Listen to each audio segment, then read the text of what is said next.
Fanambanantsika tsiraray avy indray eo am-panarahana ity fandarana izay karakarain'ny MCTV ity amin'ity anio ity teny kely izay ampahery anao teny kely ampiorina anao ary ivavaka ho anao izay manaraka izao fandarana izao amin'ity anio ity mino fa hiasa Andriamanitra ary ianao dia anisan'ny olona anankiray hamarana ity taona ity amin'ny fahasoavana sy ny fitahin'Andriamanitra izany. Samuela voalohany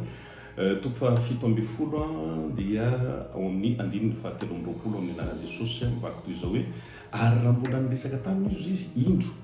tamin'ny akatra avy teo amin'ny laharan'ny miaramila Filistina ilay mpiantsy ady lehilahy Filistina avy any Gata Goliata no anarany io tapany voalohany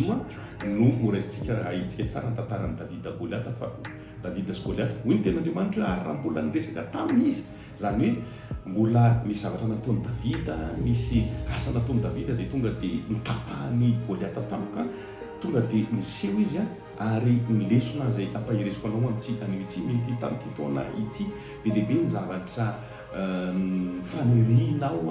dia ohatrany hoe tapaka zany ny fiainana felivoninahitra atao amin'ny tokantrano tapaka zany ohatrany hoe nisy fandarahana nataonao tapaka tampoka zany niseho ilay Goliata zany hoe nitsiry dia asan'ny devoliny izay moa zany ao amin'ny Jaona 7:10 devoly tsy avy raha tsy hangalatra ndringana ary amona dia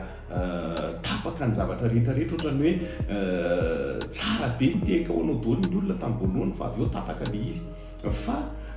ivavaka ho anao amin'ity androany ity ary mino fa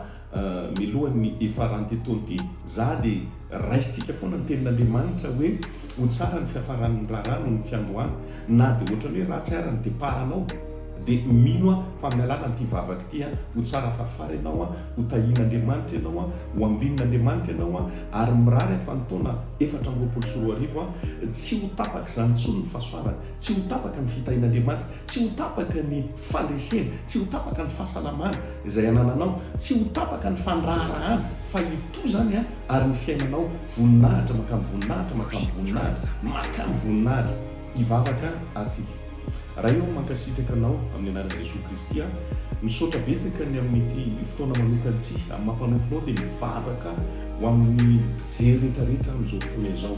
amin'ny anaranao Jesosy raisiko ny fahefana mampanontonao fa zay manaraka izao fandarana izao dia tononoko fa